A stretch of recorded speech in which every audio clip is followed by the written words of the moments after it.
आज सुबह की बेला में जहाँ पर हमारे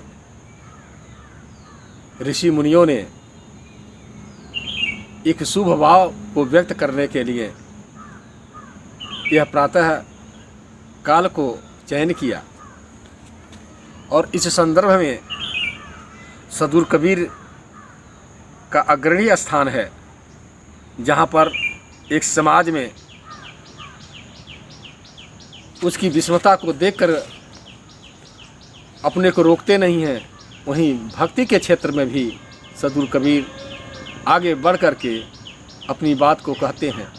वे कहते हैं, संतो भक्ति सतगुर आनी, नारी एक पुरुष दुई जाया, बूझो पंडित ज्ञानी, पहान फोरी गंग एक निकरी, 14 पानी पानी, तही पानी दुई पर्वत बूढ़े, दरिया लहर समानी, उड़माखी तरियर को लागी, बोल एक बानी, वही माखी को माखा नाही, गर्भ रहा बिन पानी, नारी पुरुष सकल वे खाए, ताते रहे अकेला, कहीं कबीर जो अब की बूझ है, सोई गुरु हम चेला।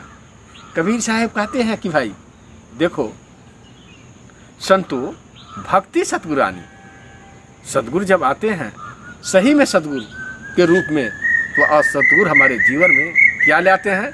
ये संसारिक वस्तु नहीं, बल्कि इस जीवन में जिनकी औसत के रूप में जरूरी है वह भक्ति, विनम्र भाव, प्रेम। तो उसको सद्गुरु कबीर कहते हैं कि यह हमारे सद्गुरु ने दिया। संतो भक्ति सद्गुरु यानी नारी एक पुरुष दुई जाया। यह नारी कौन है? यह हमारी अंदर जब भक्ति सद्बुद्धि का जन्म होता है तो ज्ञान और वैराग्य दो कुलों के पैदा होती है।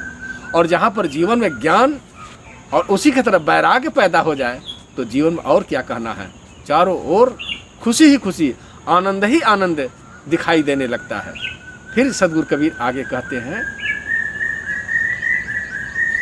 नारी एक पुरुष दुई जाया, बूझो पंडित ज्ञानी। है पंडित, समझो तो देखो कैसे यह दो का जन्म हुआ, कौन? ज्ञान और वैराग का। तो आगे क्या होता है? नारी एक पुरुष दुई जाया, बूझो पंडित ज्ञानी, पाहन फोर गंग एक निकरी। जो हृदय प्रेम मानवता विहीन हो, जो हृदय मानवता प्रेम विहीन हो गया था, उसको कबीर साहिब कहते हैं कि जब हमारे इस भाव को जो समझ गया तो सोई गुरु हम चेला। वही इस जीवन में, इस संसार में एक अध्यात्म के क्षेत्र में सही मायने में गुरु है। और अपने लिए भी समाज के प्रति एक विनम्र भाव दिखाते हैं कि जब मेरे इस भाव को समझ जाए, जो भी समझे, जिस रूप में समझे, उसको मैं गुरु के रूप में स्वीकार करता हूँ, अर्थात उसके साथ भी विनम्र होते हैं। ये हमारे महापुरुषों की अपनी विनम्रता है, किसी को बताने और समझाने के लिए अपने आप में उसके सामने भी विनम्र होते हैं। तो वह विनम्रता का भाव हमारे जीवन में भी उतरे, इसलिए हमारे ये संत महापुरुष उसको अपने को भी उसी रूप में व्यक्त करते हैं। तो सद्गुरु कबीर साहब का यह संदेश है कि हमारे हृदय में भी, हमारे जीवन में भी एक मानवता, एक प्रेम, भाईचारा का जन्म हो। यही सही मायने में भक्ति है, ज्ञान है, सद्विचार है। तो आज इन्हीं शब्दों के साथ मैं आज के इस कड़ी में अपनी वाणी को विराम देता हूँ और इस भाव विचार को आप भी हृदय में धारण कर अपने जीवन में उतारें। यह सद्गुरु कबीर संगत ये चैनल, इसको आप देखें और सब्सक्राइब करें। धन्यवाद।